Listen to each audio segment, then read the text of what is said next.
everyone! Thanks for watching our series on A Seat at the Table, an exercise in HR strategic leadership. I'm Amanda, and this is Shortstop HR.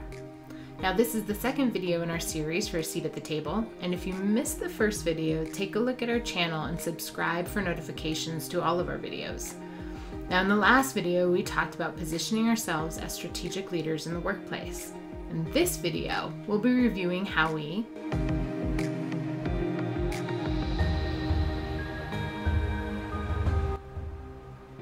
So if we remember, our HR leaders told us we need to be focused in 3 key areas.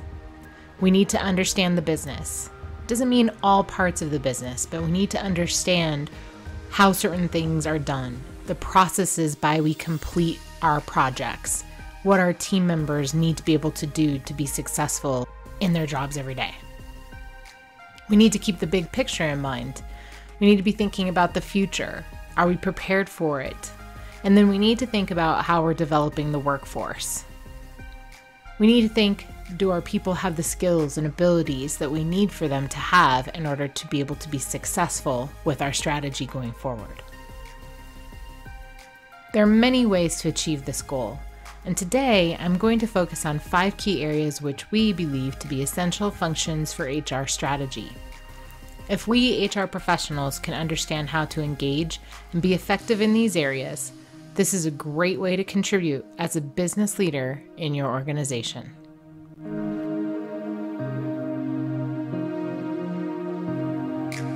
So our question to start with is, does the talent we have align with business objectives? Do we have the people that we need to have? There are lots of strategies and different types of analysis your company can use for workforce planning. Heck, all of the categories we're going to review.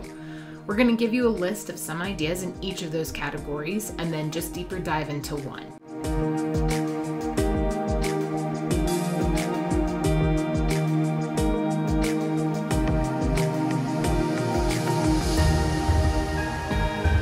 We're going to take a look at exit analysis or stay interviews as our deeper dive look strategy.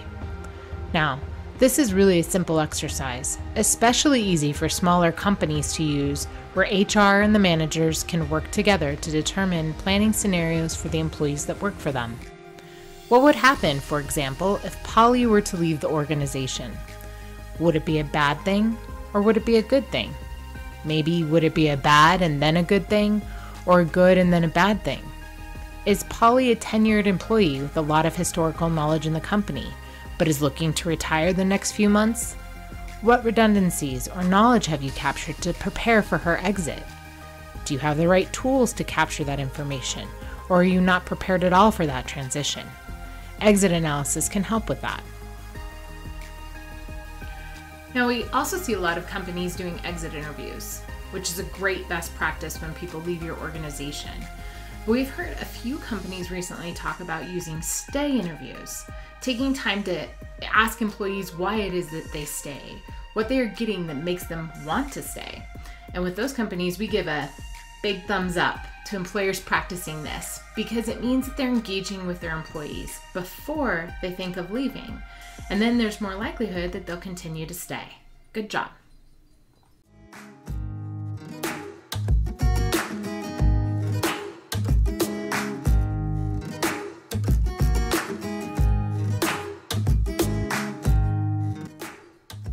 And for our deeper dive, onboarding. I have worked with companies who have spent tons of money on recruitment posts, recruitment costs to fly people out and stay and meet other people on the team, and even in the interview itself, when we have half the leadership team sitting in the room, if you do the math on the salary sitting in that interview, it can really add up. And we get the people really excited to join the team, and once on the team will pat themselves on the back and say, "Good job, everyone." And then within a year, that person has left the organization and your Glassdoor reviews are coming back and less than favorable mentions. What we have failed to do is onboard well. Onboarding is more than just completing an HRIS process or getting I-9s and W-4s filled out. It's more than setting up laptops and cell phones and finding a space for them. It's more than the tchotchke items that they get on their first day and the team lunch. It really is about the first 30, 60, 90 days, and then also about the next 6, 9, and 12 months. It is about collaboration functions and training programs. It's about skill development and team integration. That first year is incredibly important when welcoming somebody to the team. They need to feel that they bought what you sold them and feel the experience is living up to the expectation. Otherwise, you could have someone with buyer's remorse. If you have a lot of turnover within the first year, you could have an onboarding issue, and I would challenge you to take a look at those things.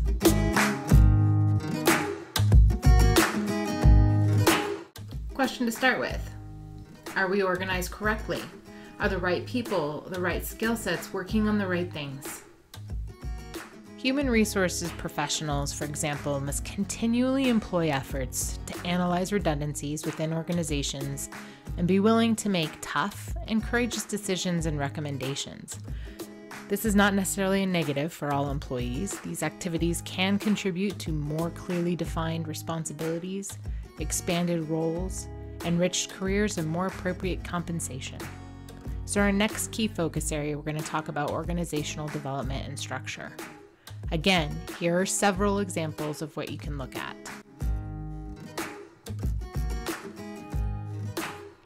Now, one of the areas that we want to focus on is being adapt-able. So we use this to say people really need to understand how to be adaptable when it comes to your workforce. So for example, Nintendo.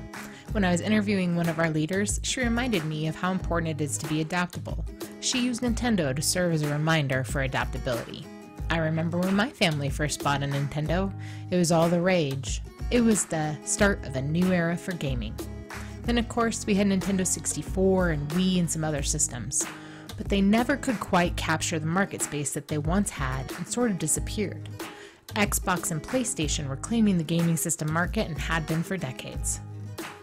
So think of your organization as a boat and how fast you can change direction if necessary. Is your company a speedboat with control of your steering and can maneuver quickly to change direction or avoid obstacles? Or is it a cruise ship and you need miles of notice to make a turn that is planned by a big computer system? Or are you the Titanic, thinking your ship is the biggest and best out there and that nothing can get in its way? Now keep in mind, these aren't based on size. There are small companies who operate like cruise ships and large organizations who are agile and make quick decisions easily. If you're thinking as a strategic leader, you need to know how adaptable your organization is, and you, yourself, need to be thinking that way as well in order to ensure you are prepared for what lies ahead.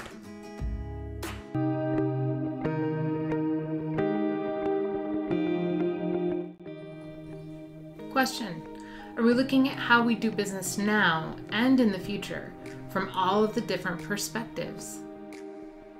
So our key focus areas here for diversity and inclusion.